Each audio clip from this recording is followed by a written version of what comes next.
Salut, on continue toujours avec le chapitre 3, le document 5, identité génétique des individus. Nous passons à la partie 2, la technique de Jeffrey ou STR. Donc après avoir vu la technique Fuchs, nous arrivons à une nouvelle technique qui est la technique de Jeffrey. Alors la question qui se pose là, c'est comment FBI identifie un criminel ou comment peut-on déterminer le père biologique d'un enfant. Le séquençage complet du génome humain, publié en février 2001, a révélé qu'une cellule renferme près de 30 000 à 40 000 gènes.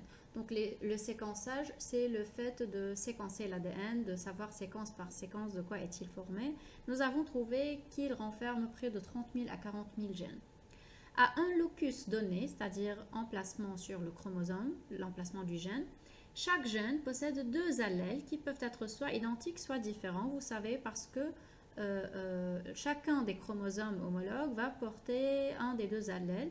Ces deux allèles, l'individu peut être homozygote, deux allèles identiques. L'individu peut être hétérozygote, deux allèles différents.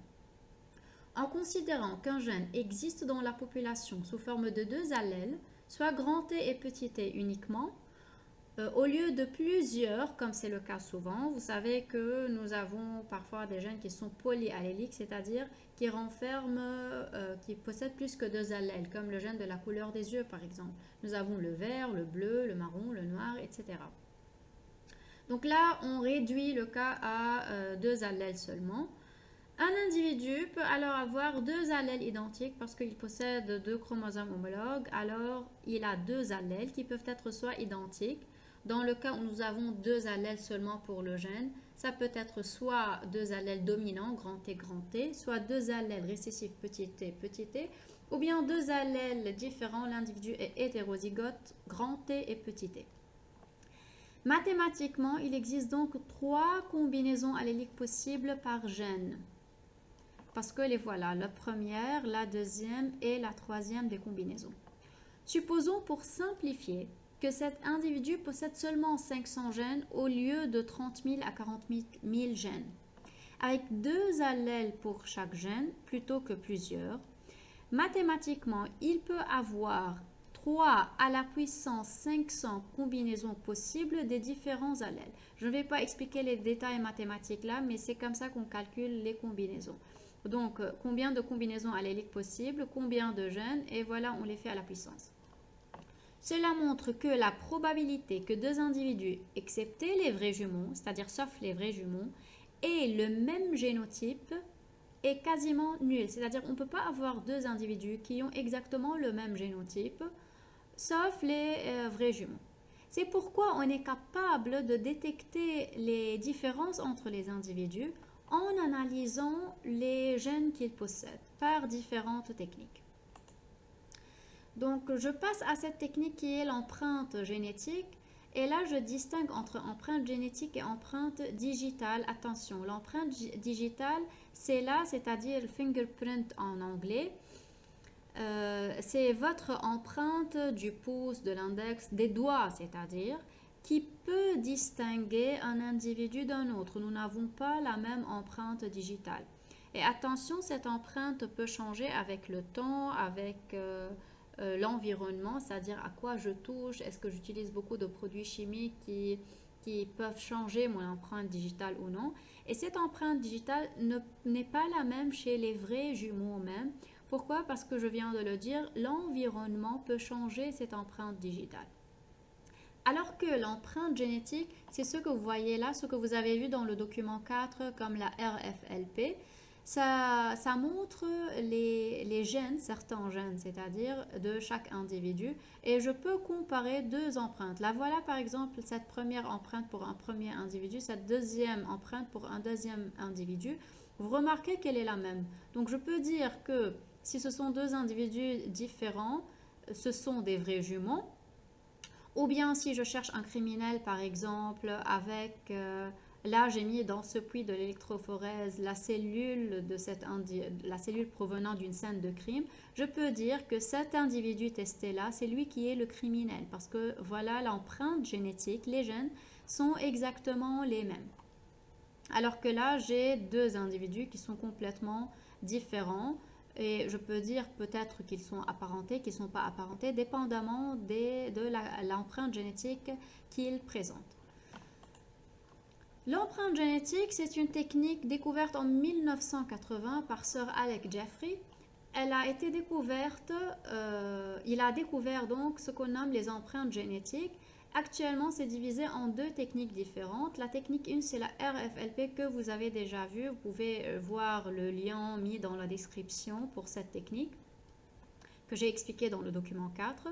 Donc, elle sert à analyser les différences entre les ADN de différents individus, simplement. La technique 2, c'est la technique STR, ou bien qu'on va voir là, la technique de Jeffrey. Cette technique, elle est un peu différente de la RFLP, mais également, elle va chercher les différences entre l'ADN des individus. Qu'est-ce qui est différent? Vous allez le voir. La RFLP, pour revenir au cours précédent, on coupe au niveau des régions non codantes et codantes de tout l'ADN. Donc, je peux savoir le polymorphisme génique, je peux le détecter par RFLP parce que je vais couper non au niveau seulement des régions codantes qui s'expriment dans le phénotype, mais aussi au niveau des régions non codantes qui peuvent aussi présenter des mutations. Après séparation des fragments par électrophorèse, bien sûr par coupure enzymatique à l'aide des enzymes de restriction, puis séparation par électrophorèse, on transfère sur une membrane parce que les bandes dans l'électrophorèse sont piégées à l'intérieur. Alors d'où l'idée de transférer ces bandes sur une membrane pour pouvoir les hybrider à des sondes et les visualiser sur des films autoradiographiques. Cette technique nécessite un ADN frais et ne correspond donc pas à la détection d'un criminel à partir de ce qu'on relève d'une scène de crime, parce que vous savez que la scène de crime peut présenter des ADN ou bien des cellules depuis plusieurs jours, et donc l'ADN, ou bien parfois plusieurs semaines, plusieurs mois, l'ADN n'est plus frais.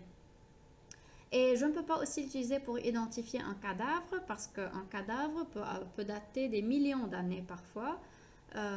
Et par la suite, bien sûr, l'ADN est fragmenté et je ne peux plus l'utiliser, c'est-à-dire pour détecter l'empreinte génétique, pour savoir à qui correspond cet ADN. Et la RFLP nécessite beaucoup de temps. Elle est plus coûteuse que la STR. C'est pourquoi actuellement, on n'utilise plus la RFLP, bien que dans certains laboratoires, on l'utilise toujours. Mais la technique la plus employée, c'est la STR ou la technique de Jeffries. L'objectif de cette technique, c'est de déterminer la paternité d'un enfant pour détecter des mutations génétiques, pour trouver un criminel, ou bien pour déterminer l'identité des corps morts, c'est-à-dire des cadavres. Chaque individu possède sa propre empreinte génétique, sauf les vrais jumeaux. Ils ont la même empreinte génétique, mais pas la même empreinte digitale. Faites attention. Alors voilà, là, chaque individu a une empreinte différente, sauf les jumeaux monozygotes. Donc, elle est utilisée en médecine légale. Chaque bande présente chez un individu doit l'être également, soit chez sa mère, soit chez son père, parce que nous héritons nos gènes de notre mère et de notre père. C'est un test d'exclusion de paternité. Donc là, vous voyez, M, c'est la maman, C, c'est l'enfant et F, c'est le père. Et je suis en train de chercher si cet enfant est l'enfant biologique du père. En général, on sait la mère. Et donc, je compare les bandes qu'il présente. Par exemple, cette bande, elle est commune avec son père, elle n'est pas commune avec sa mère. Mais il y a une autre bande qui est commune avec sa mère. Ainsi de suite, j'analyse pour savoir si c'est vraiment l'enfant de ces deux parents. Cette technique, la technique de Jeffrey ou STR, c'est pour Short Tandem Repeats. Short, c'est-à-dire les courtes, les séquences courtes. Tandem Repeats, ce sont les séquences répétitives. Vous savez que dans le génome, nous avons des séquences répétitives. Elles sont présentes dans les régions non codantes. Alors là-bas, dans la RFLP, on a coupé au niveau des régions codantes et non codantes. Là, on coupe uniquement au niveau des régions non codantes dans les séquences répétitives du génome. Elles sont présentes chez tous les individus, mais elles sont de tailles différentes. Par exemple, là, je présente deux chromosomes homologues présents chez moi, un de ma mère, l'autre de mon père. Les séquences répétitives sont représentées par des boules mauves. ce sont les mêmes chez maman et chez papa, donc dans mes deux chromosomes homologues, mais de tailles différentes. C'est ça ce qui change d'un individu à l'autre.